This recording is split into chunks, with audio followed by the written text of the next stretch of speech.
Let's do some more practice with you. The chemical formula for baking soda is NaHCO3. A 168.02 gram sample of baking soda contains this much sodium, this much hydrogen, this much carbon, this much oxygen.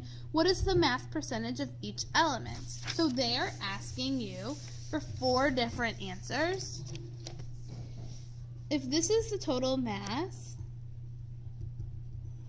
you're going to take the mass of each element divided by the total mass times 100, and that will give you the mass percentage of each element. So for sodium,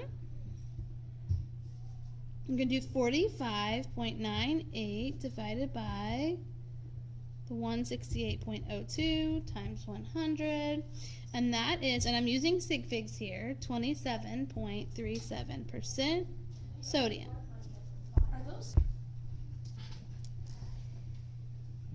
So for oxygen, we have 96 grams, and we're going to divide that again by our 168.02 times 100, 57%, excuse me, and we are going to use sig figs on that. Number 7, we have a 20 gram sample of sucrose containing 8.4 grams of carbon. What is the mass percentage of carbon? So in the last problem, they ask us what was the mass percentage of each element. Here they're just asking us what is the mass percentage of carbon. So all I'm going to do is 8.4 divided by 20 times 100.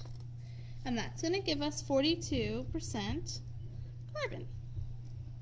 Let's do number 8. Number 8 says we have that in sucrose we have 51.50% oxygen. How many grams of oxygen are in 20.0 grams of sucrose? So this is just like what we did up here. We're going to take that percent as a decimal and multiply by the total amount. If you take the percent of oxygen times the amount of sucrose you have, that will give you the number of grams of oxygen you have in sucrose. Okay, let's do the last one. So, ibuprofen has a chemical formula of C13H18O2, and then it lists the percentages. It says how many milligrams of carbon does a 200 milligram tablet contain. So you're going to take the percentage of carbon as a decimal, just like we did above, and we're going to multiply by that 200. So we have 151.2 grams of carbon in a 200 milligram tablet. That's milligrams. Okay, if you aren't understanding this, let me know in class.